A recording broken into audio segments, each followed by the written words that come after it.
The St. Bernard is a very recognisable breed due to its famously large size and loving looks. These gentle giants are devoted companions, loyal to their family and kind in nature.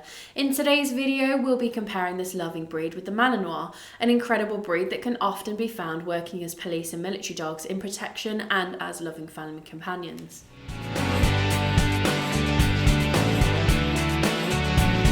Welcome back to the Fenrir St. Bernard Show. If this is your first time here, my name's Charlie and I'm a certified canine leader here at FenrirCanineLeaders.com.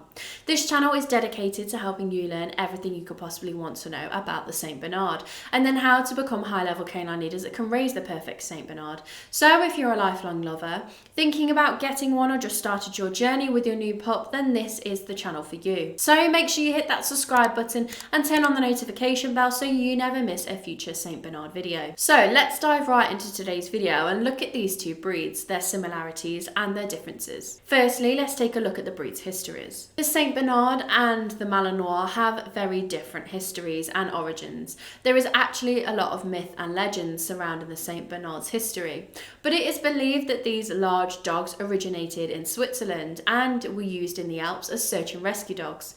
Traditionally, St. Bernards were thought to have originated in the monastery hospice in the Swiss Alps in the 11th century. But the breed's first verifiable appearance at the monastery, or anywhere else for that matter, was about 600 years later. There's a lot of uncertainty surrounding this, which was given space for myths and legends to be created about the dogs. Many researchers and experts believe that they were first intended as watchdogs at the monastery, but as they started to show their incredible rescue abilities, they were then used as mountain search and rescue dogs. To this day, monks will still have a St. Bernard as a companion in the monastery simply out of tradition. The Belgian Malinois is one of 4 different varieties of Belgian sheepdog that were developed in Belgium in the 1800s. The Belgian Shepherd Dog Club was formed in 1891 to identify which of the many different types of dog was a representation of the shepherd dogs developed in and native to Belgium, which was said to be square, medium-sized dogs with well-set triangular ears and very dark brown eyes, and only differed in texture, colour and length of hair. The Malinois of today can be traced back to a pair of dogs, one pale fawn rough-haired shepherd dog and a short-haired brindle brown shepherd dog. From that line, after careful and proper breeding, the Malinois came to be. It got its name from the city of Malines, and soon all fawn-coloured short-haired dogs were known as a Malinois. In 1877, due to the lack of sheep left in Belgium, it was suggested that the shepherd dogs be put through field trials to showcase their intelligence, obedience and loyalty. The canine trials showed just how incredible the Malinois is in its abilities with high intelligence and remarkable jumping height. They were also used as guard dogs and were the first dogs to be used by the Belgian police. The dogs worked as military dogs during the First and Second World Wars, which caused them to become very popular globally after being brought home with the soldiers across Europe to America and beyond. Male St. Bernards stand at 28 to 30 inches at the shoulder and weigh 140 to 180 pounds, whilst females are 26 to 28 inches and weigh 120 to 140 pounds. The St. Bernard's coat can be found in 2 different variations, short-haired and long-haired. The short-haired coat is smooth but very dense and is slightly bushy on the thighs, with a long-haired tail that becomes shorter towards the end. Then the long-haired coat has a slight wave to it, and the forelegs have feathering, while the thighs and tail are very bushy.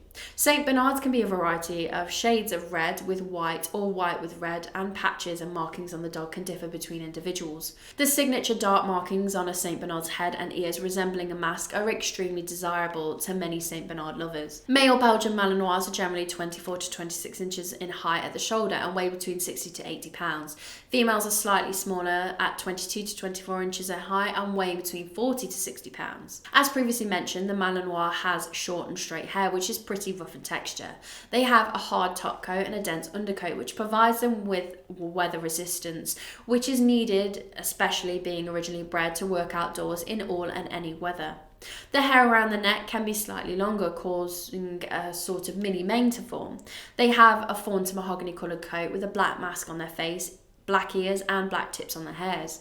For Malinois can sometimes have a bit of white fur on the tips of their toes or a small white marking on their chest. As with a lot of larger and purebred dogs, the Saint Bernard can be more prone to certain health conditions. The Saint Bernard can struggle with hip and elbow dysplasia, eye problems, epilepsy, heart conditions, allergy and stomach issues. The Malinois is generally healthy, but like the Saint Bernard, can be more prone to certain health conditions, which include hip and elbow dysplasia, eye conditions and anesthesia sensitivity. They have a lifespan of 12 to 14 years. The Malinois is an incredible working dog that is remarkably confident and protective. They're very affectionate when it comes to their family, but can be very unsure or wary of strangers until they feel they and their family are safe. They have fantastic watchdog abilities, as they will protect their family and home no matter what. With plenty of early socialisation and consistent training with the Malinois, you can have an all-rounded, devoted, loving canine companion that looks to you for guidance and is well balanced in nature. The Saint Bernard is famously known as the gentle giant, and that honesty could be no closer to the truth. They're kind and gentle-natured dogs with a loving and affectionate personality, with plenty of patience for all members of the family, especially children. They love their families and being given lots of attention, but they're not massively demanding in that way. They are friendly and welcoming dogs with a steady, kind and careful temperament. Saint Bernards are very aware and in tune with their owners and their surroundings. Their affectionate personality can mean that these big dogs forget just how big they are when focused on getting love and affection from their human companion. They'll still try to get on your lap for a cuddle. Well, I hope you enjoyed today's video. If so, make sure you hit that like button and get involved down in the comment section below. And don't forget, if you are new here, to make sure you subscribe. We have 3 dedicated Saint Bernard videos coming here every single week. So I can't wait to talk to you again on the next episode of the Fenrir Saint Bernard Show.